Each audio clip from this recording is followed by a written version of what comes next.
Let's welcome in Boston Globe national NBA writer Gary Washburn. Gary, with the two teams on top of the East making moves, why did the Celtics not make any deals? I think they felt very comfortable with the current roster, and guys who had struggled early in the season, Jaylen Brown, Gordon Hayward, are starting to play better, and they feel like they had won before the Laker game 10 of 11, so it's now 10 of 12.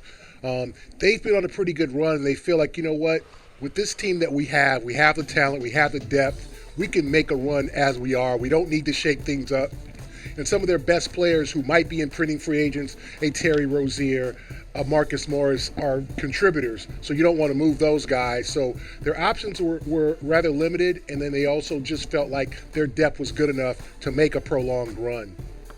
Well, Danny Ainge also said that the Kyrie Irving situation is like an engagement until the teams are officially married on July 1st.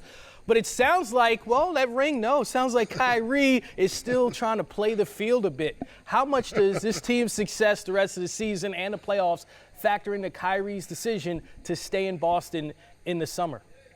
I think it's very important this team make a deep playoff run to convince Kyrie not to flirt with other teams. But I still wouldn't be surprised if he did, visit New York and talk with the Knicks and the Nets, and maybe visit Los Angeles if they're interested, and maybe other teams with the salary cap space for a max deal.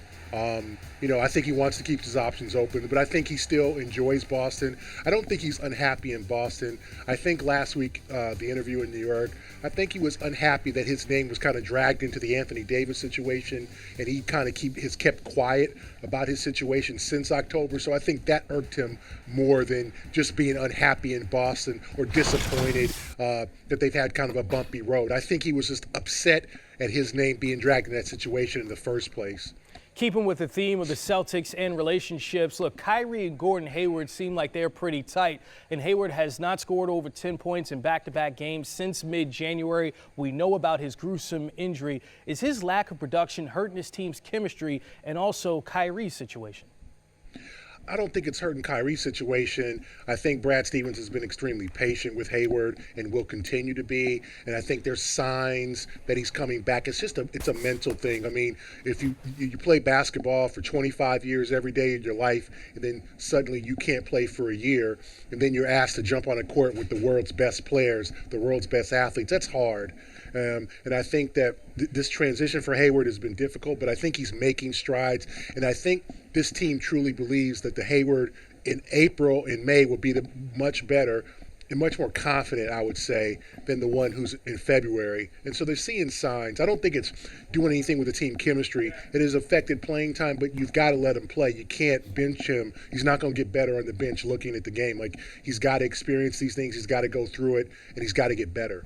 Certainly, team chemistry, never an easy thing to figure out. Gary Washburn, national NBA writer for the Boston Globe, thank you for your time. Thanks, guys.